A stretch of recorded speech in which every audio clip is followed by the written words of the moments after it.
앞으로 점점 더 목장이 활성화되고 또 더 많은 목자가 일어나게 되기를 기대하게 됩니다.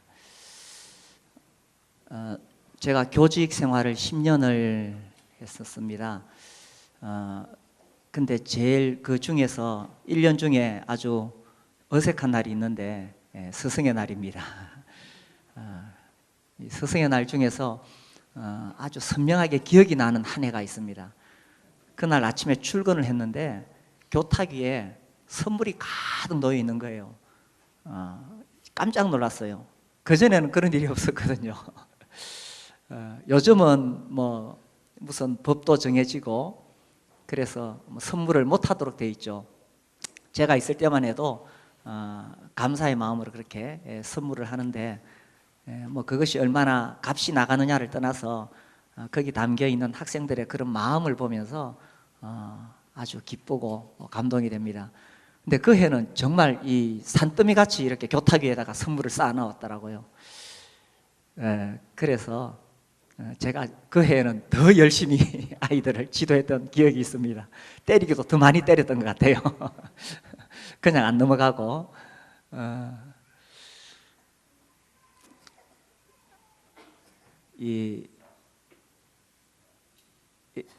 우리가 오늘 말씀을 읽었는데 너희가 알고 이런 표현이 있습니다. 주 안에서 너희를 다스리며 권하는 자들을 너희가 알고 이렇게 수고하는 자들을 알아주는 것은 매우 중요합니다. 교회에서 섬기는 교회 지도자들이 있고 또 목장에 목자와 목녀로 섬기는 분들이 계시는데 그들을 알아주는 것이 매우 중요하죠.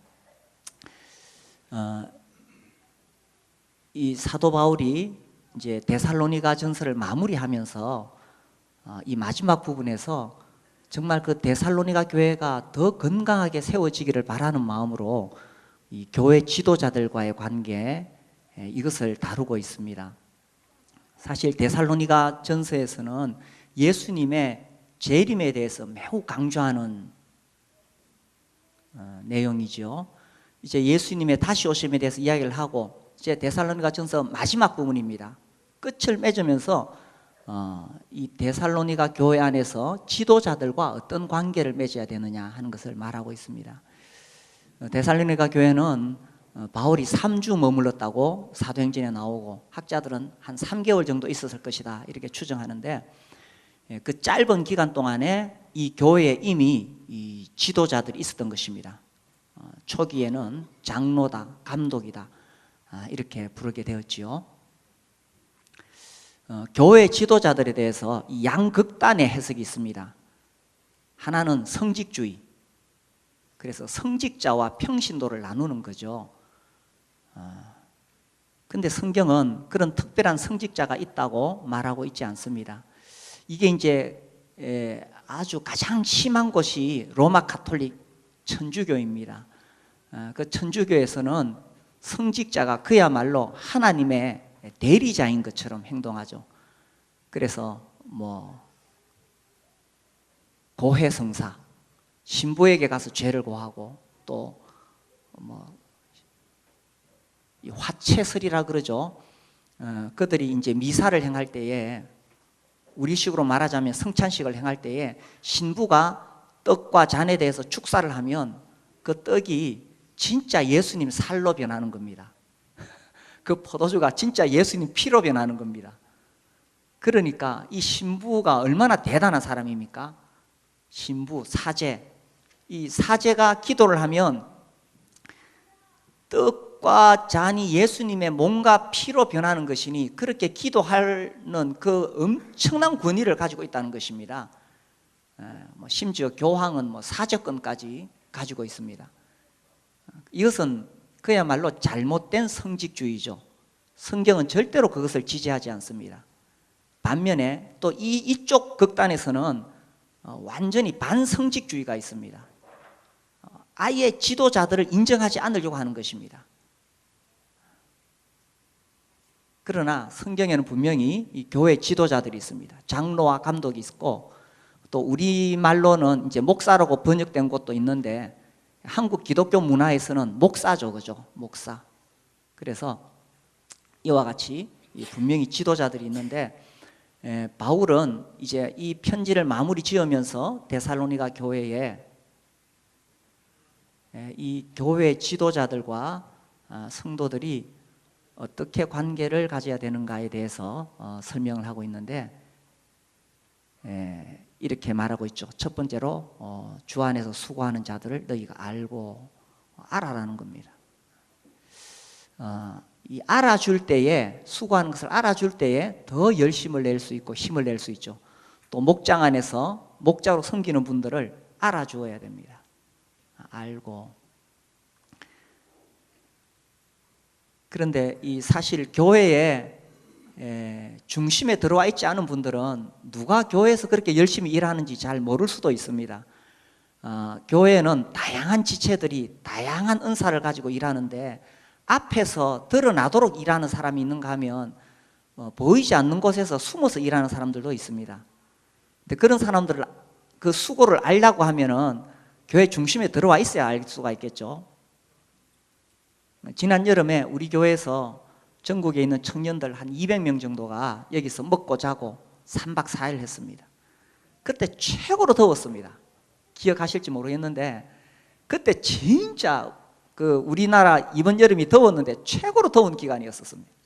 그래서 전기세가 많이 나올 줄 알았는데 생각보다 좀 많이 안 나와서 근데 그 더운 날에 나와가지고 정말 헌신적으로 섬기는 분들이 있었습니다. 그런 분들이 교회에 중요한 역할을 해야 되겠죠. 근데 안 나와보면 모르는 거예요. 그런 분이 있는지, 어떻게 섬기는지 모르는 거예요. 근데 그런 자리에 나와보면 진짜 교회 지도자들이 이렇게 열심히 일하고 있구나, 이런 것을 알 수가 있다는 것입니다.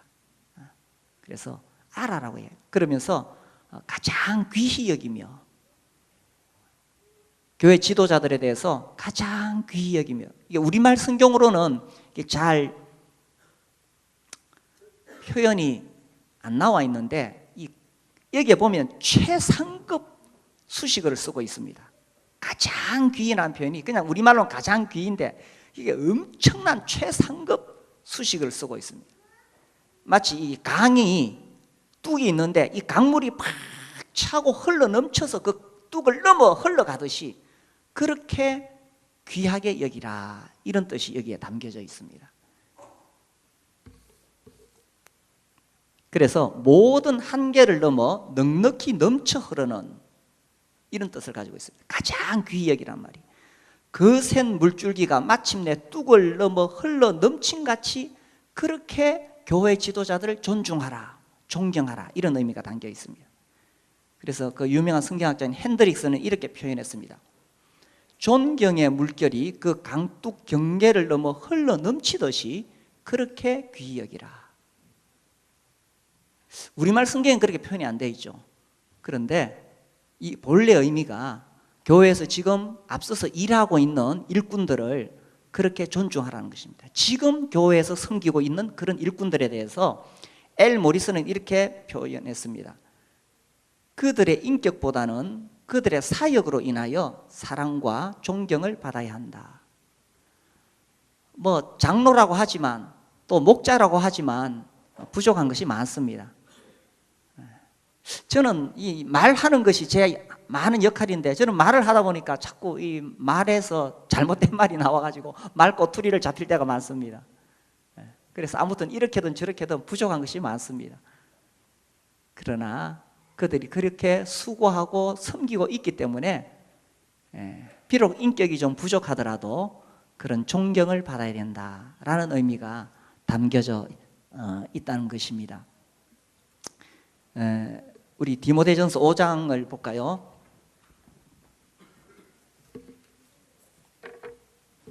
디모데전서 5장 17절에 보시면, 데살로니가전서 바로 뒤에 있죠.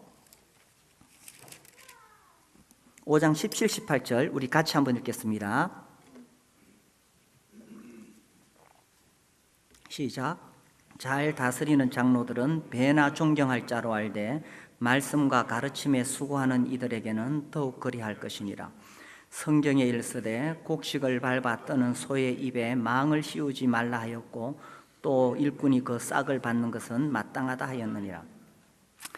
이 말씀의 의미는 이제 문맥상 뭐 이렇게 쭉 해석하자면 굉장히 길어지는데, 중요한 것은 잘 다스리는 장로들을 배나 존경할 자로 알아라는 것입니다. 알아라. 아까도 우리가 데살로니가 전서에서 봤죠. 알고, 그들을 알아주는 것이 매우 중요합니다. 알고. 특별히 여기 존경이라는 단어는, 이 공경이라는 본래 의미는 재정적인 공급을 의미하는 것으로 그렇게 해석이 되어집니다. 존경할 자로 알되, 요것도 아주 지금 이 헬라어 원어가 아주 애매합니다. 이 두 가지 해석이 있는데, 잘 다스리는 장로는 말씀과 가르침에 수고하는 이들이다, 이렇게 해석할 수도 있고, 두 번째는 잘 다스리는 장로들 중에서도 특히 말씀과 가르침에 수고하는 이들이 있다, 이렇게 해석할 수도 있고, 이 두 가지 해석이 있습니다. 아무튼 잘 다스리는 장로들 중에서 혹은 그들이 이 말씀과 가르침에 수고하고 있을 때에 더욱 존중해야 된다 하는 것이 이 성경의 가르침입니다. 우리 브레드린이 한 가지 좀 오해를 할 수 있는 것이 있는데, 이 복수 장로제라고 할 때에 다 똑같은 장로다, 또 심지어 나이 많은 장로가 더 영향력이 있다, 이렇게 생각할 수 있는데, 성경은 그렇지 않습니다. 그리고 이 목회에 있어서 전문성이 있습니다. 목회하는 사람에 있어서는 그 목회의 전문성이 존중이 되어져야 됩니다. 그래서 여기서도 다 똑같은 장로가 아니라는 거죠, 그죠? 잘 다스리는 장로, 배나 존경해야 되고, 특히 말씀과 가르침에 수고하는 이들에 대하여 더욱 그러해야 된다. 그래서 데살로니가 성도들에게 바울이 정말 그 교회가 아주 짧은 기간 3주 혹은 3개월밖에 바울이 머물지 않았지만, 그 교회가 정말 건강하게 세워지기 위해서 이런 건강한 리더십이 필요하다는 것을 분명하게 이야기합니다. 어떤 단체든지, 어떤 공동체든지, 어떤 조직이든지, 회사든지 교회든지 간에 건강한 리더십이 그 조직을 건강하게 만드는 것입니다. 특별히 교회는 더더욱 그러하죠. 그러면 어떤 것이 건강한 리더십이냐? 우리가 성경을 통해 연구하고 성경에 나오는 대로 지켜가야 할 것입니다. 뿐만 아니라 더 강하게 이런 부분들을 가르치는 곳도 있습니다. 히브리서 13장 보겠습니다. 히브리서 13장 17절.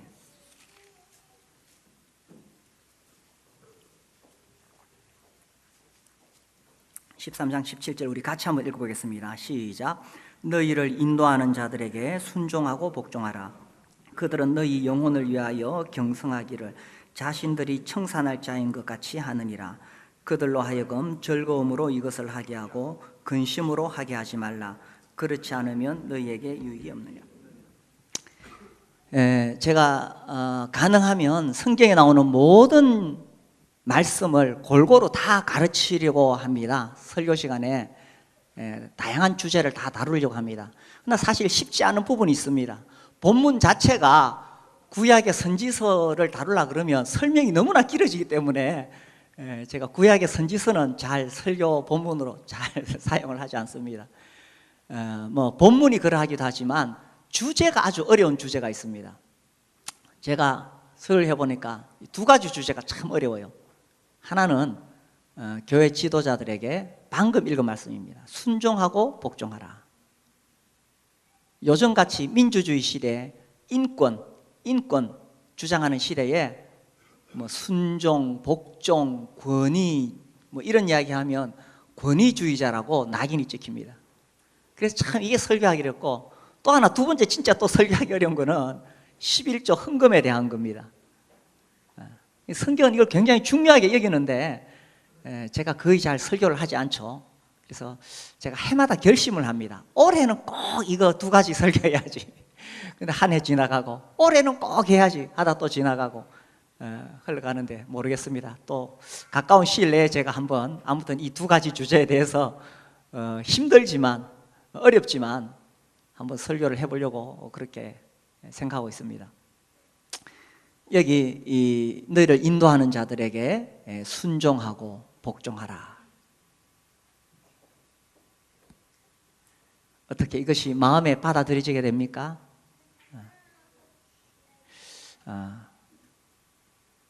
정말 인격적으로 예수님처럼 그렇게 훌륭한 지도자들이라면 어렵지 않을 겁니다. 그런데 여러 가지로 부족하고 뭐가 나고 흠이 있어 보이기 때문에 그렇습니다.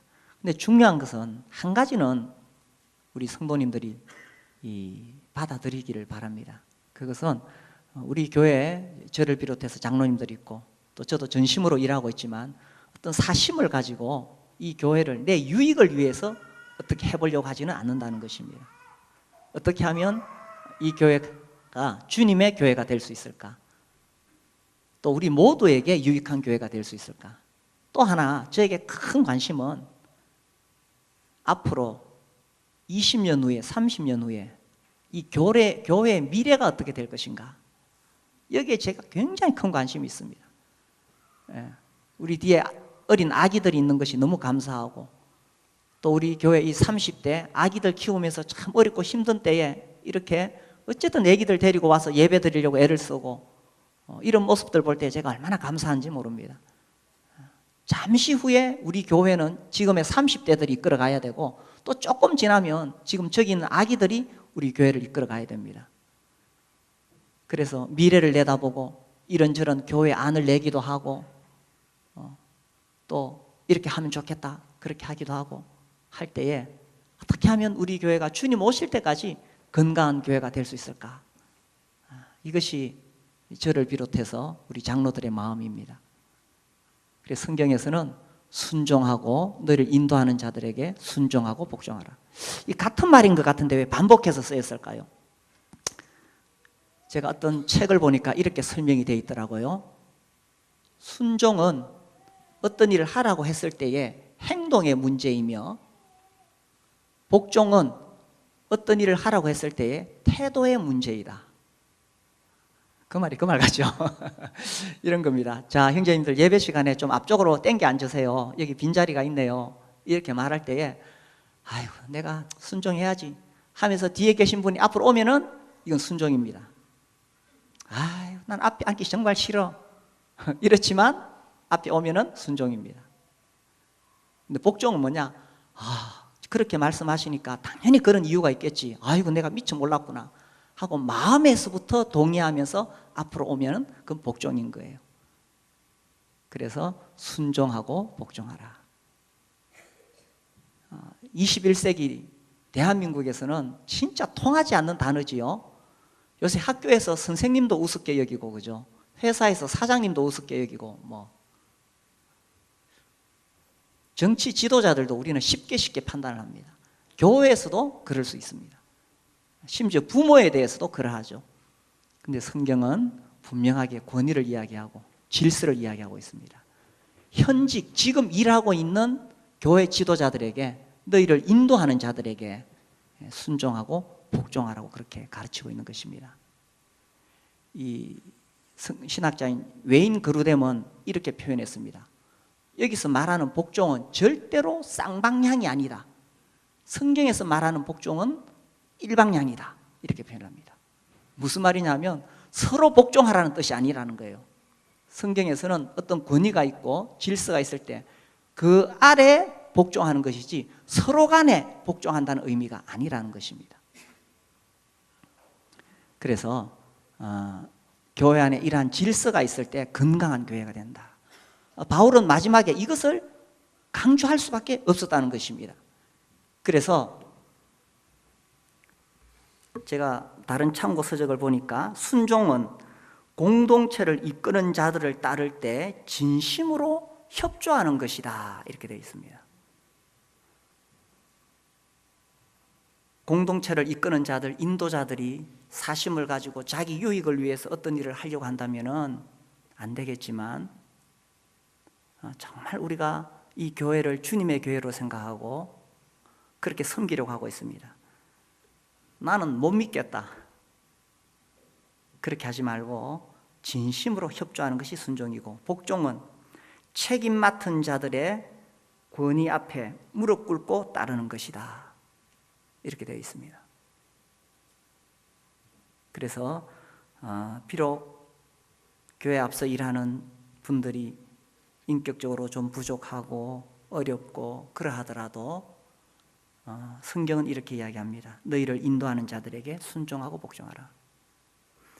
제가 몇 번 인용을 해드렸던 것 같은데 저는 거기에 전적으로 공감합니다. 워치만 리가 이렇게 말했습니다. 하나님의 권위 앞에 순종해 보지 못한 사람은 하나님이 세우신 권위에도 순종하지 않는다. 저는 거기에 100번 공감합니다. 정말 우리가 하나님의 권위를 한번 본 사람은 이게 구원이거든요. 구원을 받는다는 것은 예수를 주로 모시는 거잖아요. 예수를 주인님으로 모시는 거잖아요.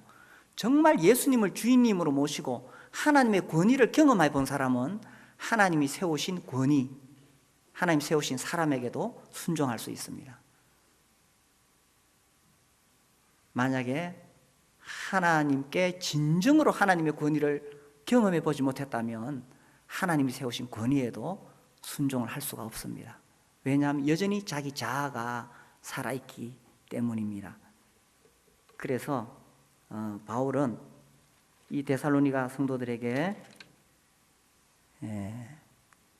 주 안에서 너희를 다스리며 권하는 자들을 너희가 알고 알아주라고 했죠.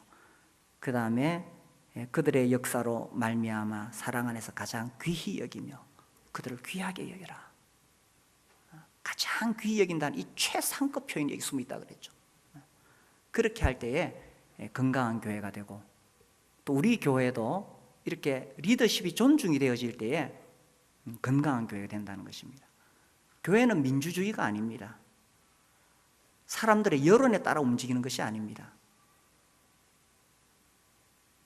주님으로부터 기도 가운데 말씀 가운데 받은 그 주님의 뜻을 먼저 받은 사람들이 그것을 교회 안에 선포하고 함께 가는 것입니다. 그렇다고 해서 무슨 독재를 이야기하거나 뭐 일방적으로 무조건 따라오라고 한다든지 그런 의미는 당연히 아니죠. 왜냐하면 우리가 교회를 주님의 교회라고 생각하고 주님을 두려워하기 때문에 그러합니다. 그리고 우리가 이 말씀을 보면 교회 지도자들이 또 어떻게 교회를 섬겨야 하는가 하는 것을 알 수 있습니다. 데살로니가전서 5장 12절 보시면요, 형제들아 우리가 너희에게 구하노니 너희 가운데서 수고하고 주 안에서 너희를 다스리며 권하는 자들, 수고하고 다스리며 권하는 자들이야. 이 수고하고 제가 이 단어를 볼 때마다 이 본래 원어가 코피아오인데 이제 그 뜻이 뭐냐 하면 탈진하도록 애를 써서 일한다, 이런 뜻이 여기 담겨 있습니다. 수고하고.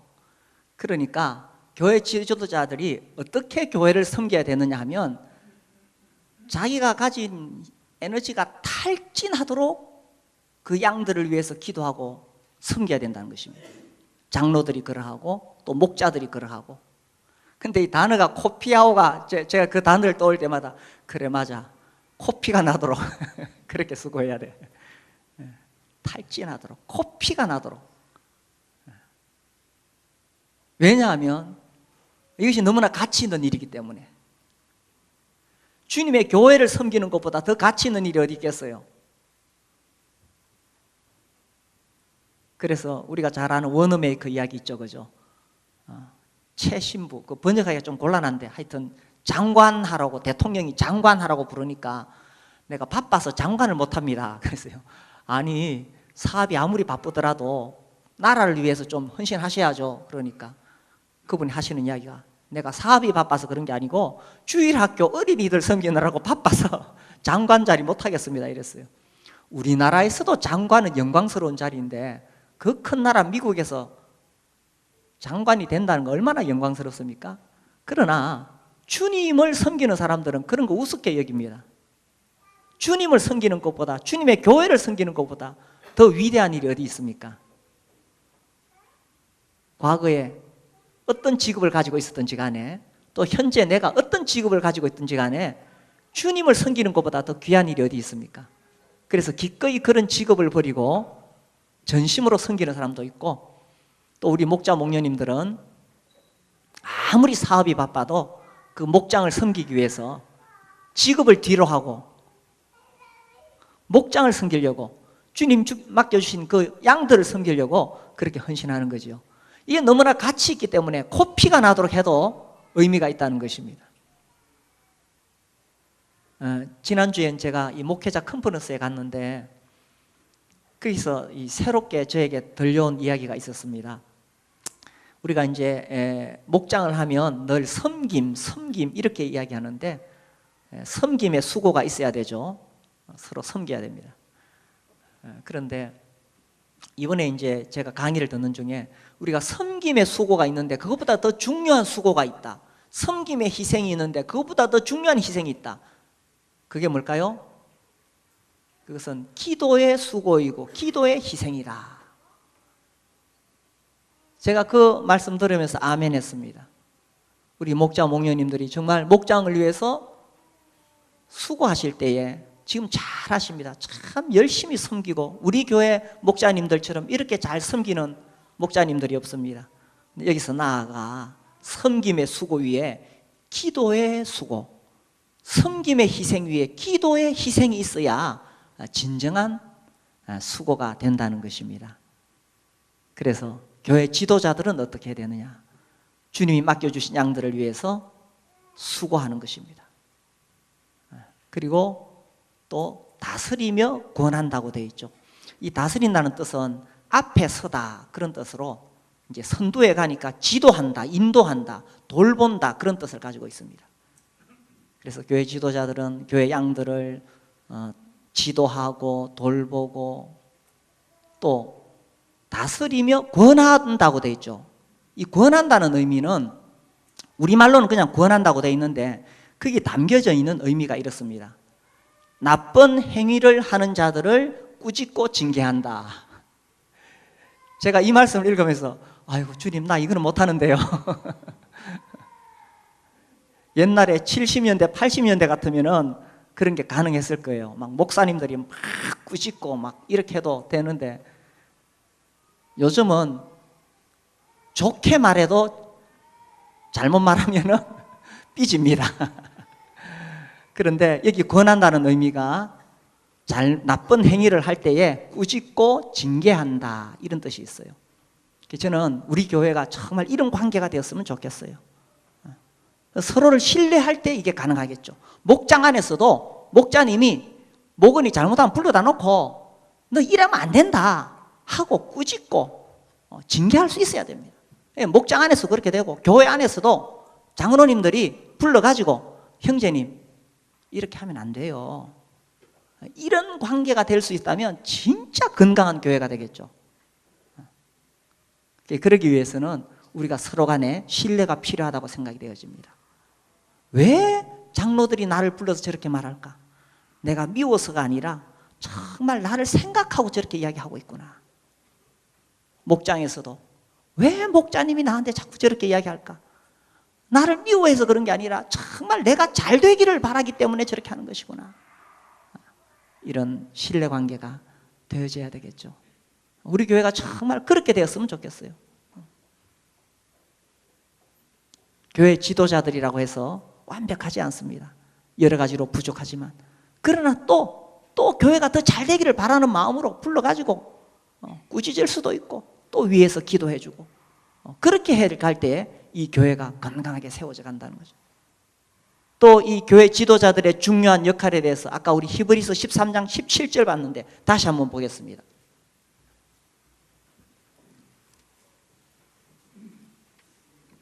히브리서 13장 17절, 앞부분에는 성도들이 해야 될 부분이고요, 뒷부분은 교회 지도자들이 어떻게 해야 되느냐. 그들은 너희 영혼을 위하여 경성하기를 자신들이 청산할 자인 것 같이 하느니라. 진정한 교회 지도자들은 성도들을 위해서 주님이 맡겨주신 양이기 때문에 그들을 위하여 경성하기를 자신들이 청산할 자인 것처럼 그렇게 한다는 것입니다. 이것이 목자의 마음이고 장로의 마음이 되어야 되겠죠. 이 경성, 이 단어는 어떤 일에 몰두하여 깨어있는 그런 뜻입니다. 책임 맡은 일에 잠을 못 이루는 그런 뜻입니다. 그래서 장로가 되고 목자가 되면은 그 맡은 양들이 있기 때문에 그것 때문에 그 책임이 무거워서 잠을 못 이루는 거죠. 잠을 못 이루는. 제가 그 전에 어떤 소책자를 읽다가 지금은 어떤 책인지 잘 기억이 나지 않습니다만 내용만 이런 내용이 납니다. 어떤 자매님이 잠을 자다 보니까 남편이 없어요, 옆에. 이 사람이 어디 갔나? 화장실에 갔나? 기다려도 안 와요. 그래 밖에 나가 보니까 그 남편이 거실에 앉아서 계속 눈물로 기도하고 있는 거예요. 그래 당신 잠을 자야지 이렇게 이 밤에 계속 이러고 있으면 어떡하냐? 그러니까 그 형제님 하시는 이야기가 주님이 나에게 맡겨주신 영혼이 얼마인데 내가 어떻게 잠을 잘 수가 있겠느냐? 이게 경성이라는 뜻입니다. 주님이 어떤 책임을 맡겨주시기 때문에 그 일 때문에 잠을 못 이루는 것이 경성이고, 그 다음에 자신들이 청산할 자인 것처럼, 이 청산은 언젠가 교회 지도자들은 주님 앞에서 양들을 돌아본 것에 대해서 계산하는 날이 있다는 것입니다. 그래서 자신이 섬기는 양이 잘못을 했을 때 그것을 자기가 책임져야 될 것처럼 그렇게 해야 된다는 것이죠. 이런 관계가 된다면 정말 건강한 교회가 되겠지요.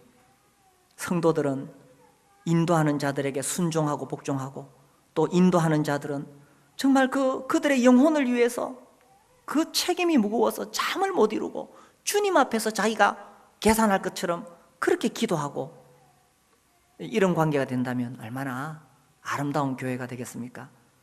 그래서 그들로 하여금 즐거움으로 이것을 하게 하고 근심으로 하게 하지 말라. 교회 지도자들의 사기를 저하시키는 일을 해서는 안 된다는 것입니다.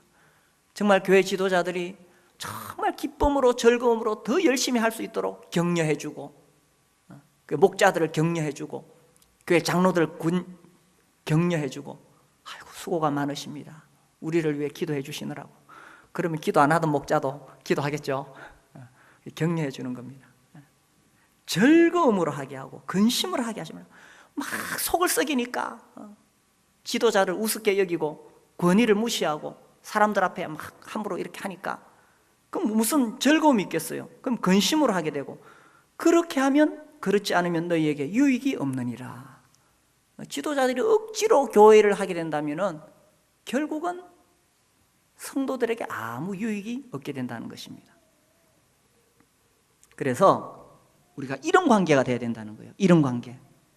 그래서 교회 안에서의 관계, 바울이 데살로니가 성도들에게 성도들은 가장 귀히 여기라, 지도자들을. 그리고 교회 지도자들은 코피가 나도록 수고해라.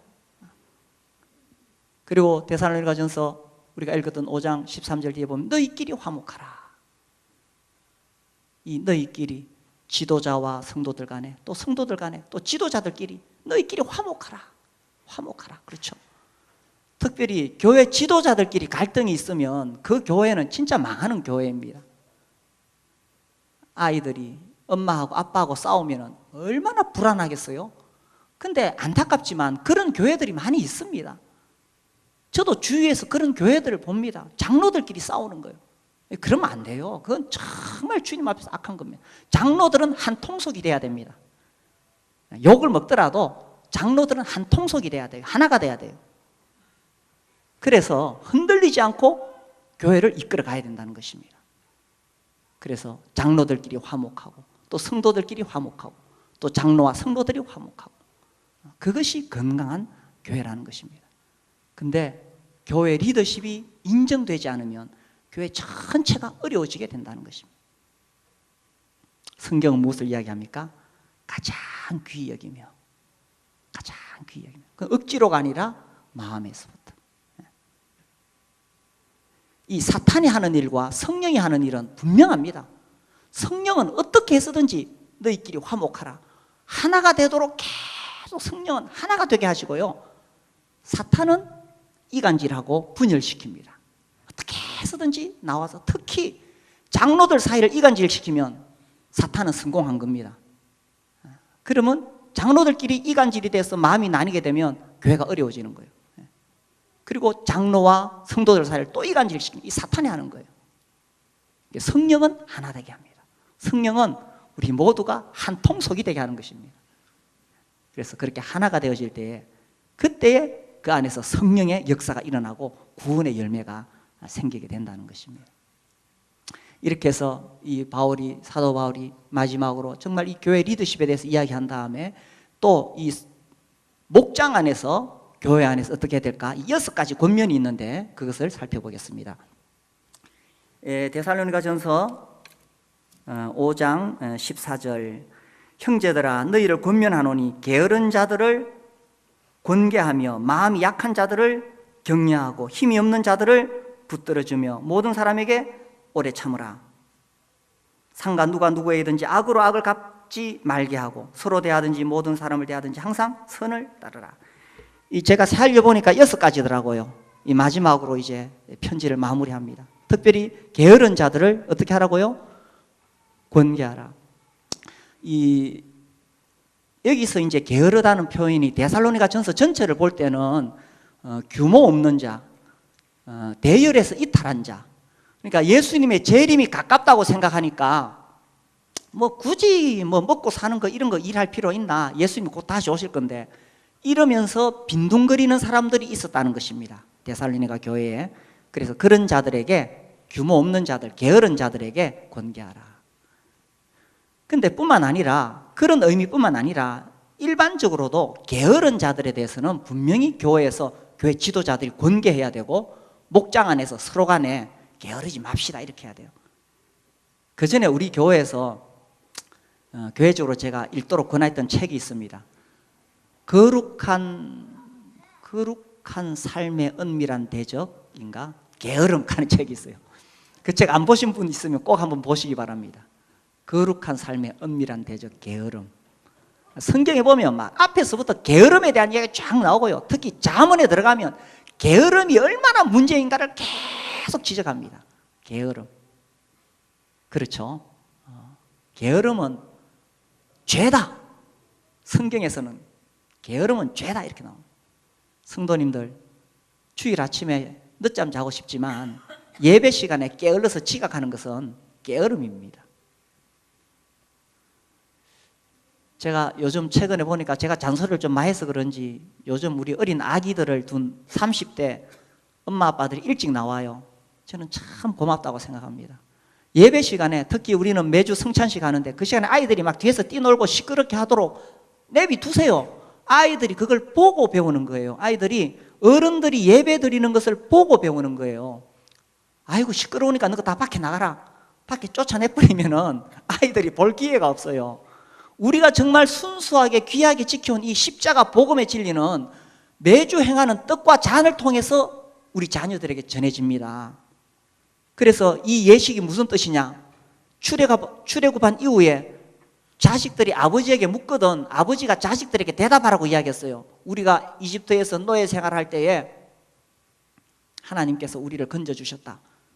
그래서 6월절 절기를 지키도록 하신 거예요. 그래서 우리 자녀들이 물을 때까지 봐야 묻지. 그래서 아기들이요 모르는 같지만 다 압니다. 그래서 뒤에서 뛰놀면서 왜 우리 아버지가 마이크 앞에 가서 울면서 기도할까? 이거를 보게 만드는 거예요. 어쨌든 우리 30대 젊은 부부들이 우리 아기들 데리고 아침에 일찍 예배 드리러 오는 거 참 귀합니다. 근데 딱 준비해서 나오려고 하면 그때 애가 똥을 싸죠. 그죠? 그렇지만 않으면 제 시간에 오는데 그럴 수 있습니다. 그럴 때는 할 수 없지만 그러나 더 일찍 와서 만찬 시간에 함께 동참하시고 아침에 직장에 출근할 때는 다 8시까지 출근하면서 교회는 10시에 예배 시작하는데 10시에도 못 온다면 그건 게으름입니다. 게으른 자를 권계하며 라고 성경에 기록되어 있기 때문에 제가 말씀드리는 겁니다. 10시까지 오셔서 예배를 드리는 것이 올바른 태도라는 거예요. 게으른 자들을 권계하며 힘이 없는 자들을 붙잡아주고 또 격려하고 낙심한 자들 격려하고 그렇게 해서 목장 안에서도 서로 그렇게 하는 거예요. 목장 안에서도 서로가 힘이 없을 때 붙잡아주고 격려하고 그렇게 해서 교회가 세워져 가는 겁니다. 이 데살로니가 전서를 이제 마무리하면서 바울의 마음이 마지막으로 더 한마디라도 더 하고 싶지 않았을까요? 한마디라도 더 하고 싶었는데 그때 마지막에 진짜 하고 싶었던 이야기, 교회 리더십에 대해서 분명히 이야기를 했습니다. 지금 섬기고 있는 그 교회 리더십에 대해서, 그들이 비록 나이가 좀 어릴지라도, 그들이 인격적으로 부족할지라도, 사회 경험이 없을지라도 교회 리더십에 대해서 가장 귀히 여기라. 그 다음에 교회 리더들은 코피가 나도록 수고해라. 그렇게 하고, 그리고 성도들끼리 서로가 격려하고 위로하고 붙잡아주고, 그게 목장이잖아요. 목장. 그렇게 해서 건강한 교회를 세우라는 것입니다. 우리 교회가 그런 훌륭한 교회, 건강한 교회가 되기를 바라게 됩니다. 우리 함께 일어나서